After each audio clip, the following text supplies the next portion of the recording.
everyone, today I'm talking all about pop culture recommendations for crime buffs. This video is a paid promotion by Disney Book Group in order to celebrate the upcoming release of #Murder Trending by Gretchen McNeil, which releases on August 7th. Murder Trending is basically Scream Queens meets The Hunger Games, which I'm very intrigued on how that could go. This book, it says, "Welcome to the near future, where honest and good citizens can watch executions of society's most infamous convicted felons, streaming live on the Postman app from the suburbanized prison island Alcatraz 2.0. In this book, we follow 17-year-old Dee, who wakes up in a dimly lit warehouse, and she realizes that she is about to be the next victim of the app. Knowing hardened criminals are getting a taste of their own medicine in this place is one thing. Dee refuses to roll over and die for a crime that she did not commit. So in this book, Dee and her newly formed posse, the Death Row Breakfast Club, which I love the name,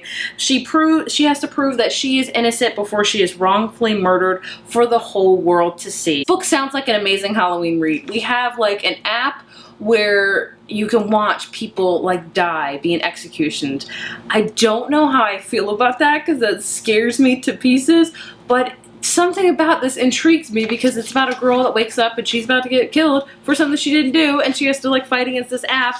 It sounds amazing. Like I said, Scream Queens meet the Hunger Games because she has to fend for herself. Even the inside, look at the inside flap too. Just blood. So scary. I believe this is also told a lot in email. It also has like some chat room groups and things like that in this as well, maybe email, so it's got a little multimedia element as well. So either way, super excited to check this one out. Very weird. It says kill, post, repeat. Oh my goodness. Could this be what the future holds? I don't know. So since this book sounds like a perfect book for crime buffs, I thought I would recommend you guys some of my favorite crime buff things like shows, podcasts, books, things like that. Now, I just want to be fully honest with you guys. I am a huge scaredy cat. I am slowly getting a little bit better about it day by day. So there are not a ton of recommendations here for you in this video, sadly, because of just that, because I'm a scaredy cat and I don't watch or read or consume too many crime-centric shows because I'm just so scared. I am going to talk about some of my favorite things in this video. This is included in one of them. I'm very excited to read this. It's already on my October TBR because I'm like stockpiling up all the spooky things to read in October because my heart can handle it, right? Probably not. No, fully that I'm a total wuss going into this, but we shall continue on together. If you're a total scaredy cat with me, maybe some of these recommendations will be right for you. First up, I want to talk about podcasts. I was in a really big podcast phase a few years ago and I listened to quite a few of them. My favorite podcast still to this date is Serial. I'm sure you've heard of Serial. It blew up like 3 years ago, maybe a little bit more. And there are 2 seasons out right now, I know, of Serial. The one I want to recommend to you is season 1. Season 2, don't even bother. We have a weekly podcast where we follow one case, a murder case that a girl has died and a guy is in prison. I want to say it's been so long since I've listened to it. I really need to re-listen to it. And he is in jail and he is saying that he did not commit the murder. So basically, we have our host and she talks to Ahmed, I want to say his name is, in jail, and she talks to other witnesses and she just tries to take the day that this murder has happened and try to dissect exactly where people are at. Just really try to figure out if the person that's in jail did actually commit this murder or if he's really innocent. So the whole podcast is kind of creepy in the fact that it's about a murder, but it's not super scary. It's highly addicting, I'll tell you that. I remember very vividly I would be listening to that at like 11 p.m. at night because I was so addicted to it. So I highly recommend season 1 of Serial if you're a big crime buff and want to know more. I'm sure you've heard about it, but either way, I cannot get enough of that podcast. I really wish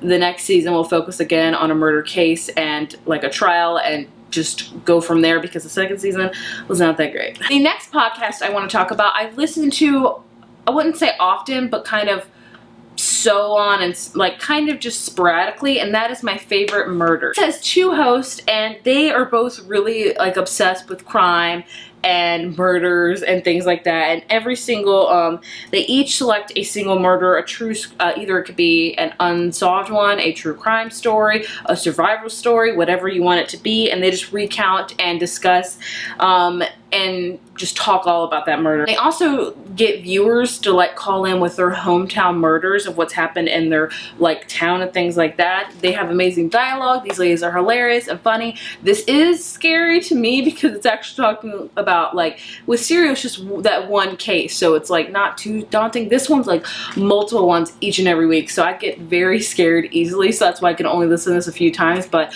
I've heard amazing things about this podcast. I would highly recommend it. If you're a scaredy cat, just go slowly into it. I want to mention is one that's, I wouldn't say a crime buff show, but it's just so creepy that I want to recommend it, and that is Welcome to Night Vale. Again, this is highly popular. Everyone loves it. I'm just now getting into it. And this is about a fictionalized like radio show. So what you're hearing is not somebody hosting like Welcome to Night Vale. You're hearing like they actually like recorded them saying like welcome to Night Vale. It's actually about a fictionalized town called Night Vale, and in this podcast it's like news and happenings within this town, and it's very creepy, very weird. Like the first episode's like, the new dog park's open, don't be alarmed to see hooded figures, do not approach these hooded figures. It's just so creepy, like very eerily Halloween, and it's got a lot of kind of mysterious and paranormal things in it. So I'm very new to that, but I've heard amazing things, so I'm trudging through my way of it slowly, but I am liking it, and it's kind of crimey, I guess. But either way, those are some of my favorite podcasts. I need to really get back on the bandwagon with podcasts. TV shows. This is where it gets dicey for me. I can really read some scary books and I can listen to things, but when it comes to visual representation, that is where I am the most scared. Like, I cannot physically see it. It just scares me. I have a ton of TV recommendations for you guys, and I'm sorry about that, but it's just my personal thing. First one I want to talk about, Making a Murder on Netflix. I'm sure also you've heard of this. This is a Netflix documentary where it really centers around this guy arrested and convicted for a series of crimes, of one of which of the rape of a certain woman.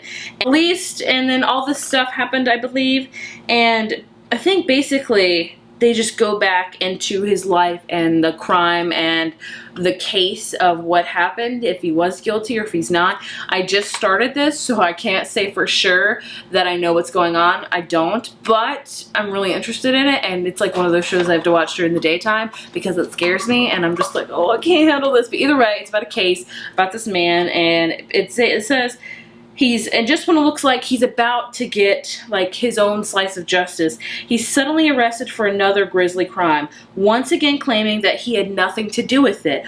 But did he? So not only did this guy like get arrested, then he got out, but then another crime happened, and now he's saying he didn't do it again.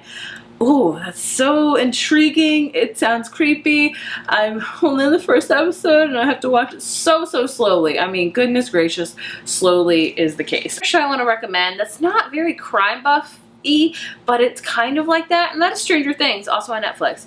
Stranger Things is like a paranormal, supernatural 80s nostalgia show, but it's kind of like a disappearance case, so it's got a crime element to it. It takes place in the 80s in Indiana, and it's about a little kid that goes missing, and Winona Ryder is the mom, and she goes to the sheriff, and they're trying to find this child. Something paranormal is happening, but basically I want to recommend it for if you're a crime person, because it is like a mystery almost, because you're trying to figure out what happened to this child, where did he go, and you have to put all the pieces together, much like a crime show, only this one has a very big supernatural element into it. But I loved it. It is kind of like spooky. It's not gonna like scare you, but it's gonna affect you. Like, it affects my dreams every time I watch Stranger Things, but I love it so much, I don't care. I highly recommend it. It's an amazing show. So that might be kind of a cop-out answer, but I liked it a lot. The last one I want to check out, this one I have not checked out quite yet, and it's called The Keepers, and it's also on Netflix. Good Lord, Netflix has, if you're a true crime like buff, get up on Netflix, because you have a whole slew of them to choose from. This one is a series that explores the unsolved murder of a nun, Sister Kathy, and she taught English and drama at the Baltimore's high school, and her former students believe that there was a cover-up by authorities after somebody suspected that a priest at school was guilty of sexual abuse. Very interested in this. It also kind of reminds me vaguely of the movie called Spotlight, which is kind of a documentary, also kind of crimey, how it's going to play out, because I think a lot of things are covered up. I want to check that one out very soon. I have to finish Making a Murderer first, because my heart and mind can only take so much. As for movies, I only have one movie because I don't watch any crime buff movies because, again, how we established, I'm super scared of everything. The one I want to recommend to you, you're gonna think I am so stupid, but I'm okay with it, and that is Clue. This came out either like in the 70s or maybe 80s. It's the old school one. I want to talk about it because I believe they're remaking it, and I'm really sad that they're going to remake it because Clue is so fun. It is the board game, pretty much. You have all these people come over for dinner, somebody gets murdered, and you're trying to figure out who it is. The Mrs. Peacock in the dining room with a candlestick? I don't know. Find out to see. I love Clue. It's just a hilarious crime movie, but it's such a good time. I watch it every fall. It's hilarious. It's kind of creepy because it's about a murder, but overall, an amazing, amazing movie. As far as book goes, I do read a good amount of kind of crime books. I like the genre mystery thriller a lot, and I'm getting more into it. So I want to recommend to you some of my favorites. First of all, these two by Riley Sager. I really enjoy these. Girls, which takes place on the trope of the final girl at the end of the horror movie. We have these women that have survived this grisly attack, and basically somebody's picking them off one by one.